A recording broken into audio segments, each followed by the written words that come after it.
Hello everyone, this is Bawler, and I have an important and interesting video for you. Subscribe and write what you think about it in the comments. Russia is determined to build a drone empire, not only by importing large quantities of drones from Iran, but also by constructing its own domestic production facilities, with the aim of manufacturing tens of thousands of drones each year. The goal is to intensify pressure on Ukraine and gradually erode its defenses. But Ukraine is fighting back, targeting and dismantling this drone empire piece by piece and directly challenging Vladimir Putin's ambitions for dominance.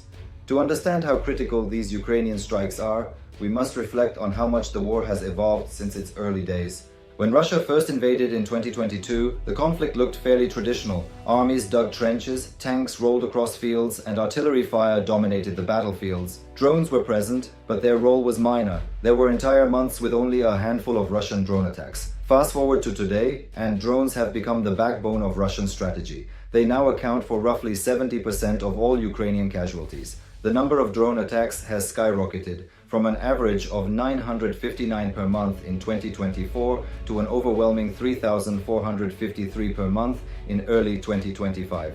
In June alone, Russia launched a record 5,438 drone strikes. Thankfully, Ukraine has robust anti-air and anti-drone defenses, many supplied by allies like the US and Germany, and others developed domestically, showcasing Ukraine's ingenuity. While these systems intercept most drones, some inevitably slip through, striking buildings, crippling infrastructure, and causing civilian deaths and injuries. This is a deliberate tactic by the Kremlin. Putin is using sheer volume to flood Ukraine's defenses, launching thousands of drones, not just at frontline positions, but deep into civilian areas. He knows Ukraine can't stop every drone, and that even a few successful strikes can do real damage.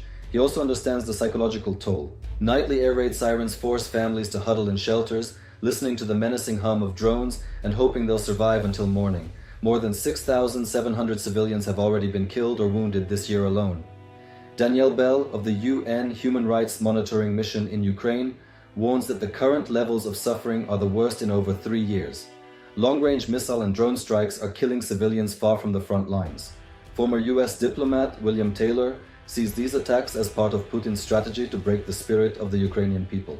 Zelensky agrees, calling it a terror campaign with hundreds of drone strikes every night and sustained assaults on cities. But if there's one thing the world has learned, it's to never count Ukraine out. Despite impossible odds, Ukrainian resilience remains unshaken.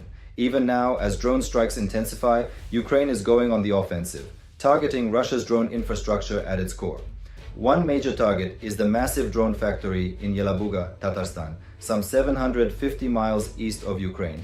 This facility is central to Russia's plan to produce over 5,000 drones a month, with direct access to logistics routes that funnel drones toward the front lines.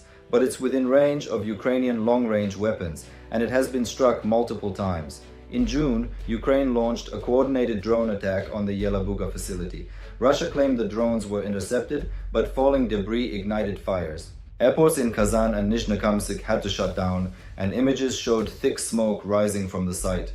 Officials tried to downplay the strike, absurdly suggesting an auto plant had been hit, but independent sources confirmed the real target. Soon after, Ukraine's general staff confirmed that special operations forces had hit a key facility of Russia's military-industrial complex. The drone plant, used to manufacture and launch UAVs targeting Ukraine's energy and civilian infrastructure, had been successfully struck. Even if operations were only temporarily disrupted, it was a meaningful win, slowing drone production and forcing Russia to shift resources. And Ukraine didn't stop there. Another strike hit the Progress plant in Cheboksary, a vital producer of drone components and systems for Iskander missiles. The factory makes Cometa adaptive antenna arrays, key to resisting electronic warfare, as well as hydraulic systems for Russian artillery. On June 9th, Ukrainian drones struck the plant, sparking a massive fire. The general staff later confirmed the attack, highlighting it as one of Ukraine's deepest drone strikes inside Russia, about 800 miles from the border. Just weeks later, on July 5th, Ukraine struck the same plant again, targeting equipment critical to producing high-precision weapons. These attacks make it harder for Russia to replenish and upgrade its drone arsenal, and Ukraine's strikes didn't stop there. It hit a warhead production facility in Sergiev Posad, northeast of Moscow. This plant, part of the sanctioned Russian defense conglomerate Rostec, manufactures thermobaric warheads for Shahid drones. Ukraine's Unmanned Systems Forces, USF, established in 2024, carried out the strike. Videos showed drones exploding on impact, fires raging, and an electrical substation being hit. Another successful operation targeted the Kupol electromechanical plant in Izhevsk, home of the Kalashnikov weapons group. Kupol produces combat drones, surface-to-air missile systems, and Shahid components. The strike caused major fires and damaged key workshops, delivering a serious blow to Russian production. Additional attacks targeted two more critical sites, the Rezonit Technopark in Zubovo and another Progress plant in Mishurinsk. The Rezonit facility builds microelectronic systems, circuit boards, and drone guidance electronics. Explosions were recorded there in June. Meanwhile, the Mishurinsk plant, one of the largest in Russia's Tambov region, was hit twice in June, disrupting production of missile and aircraft control systems. Each of these strikes is part of Ukraine's broader strategy, crippling Russia's drone production at its source. By targeting plants that produce electronics, warheads, and precision systems, Ukraine is reducing both the quantity and quality of Russian drones. Russia has been ramping up production and deploying drones with deadlier capabilities, like thermobaric and cluster munitions or delayed fuse bombs designed to kill rescuers.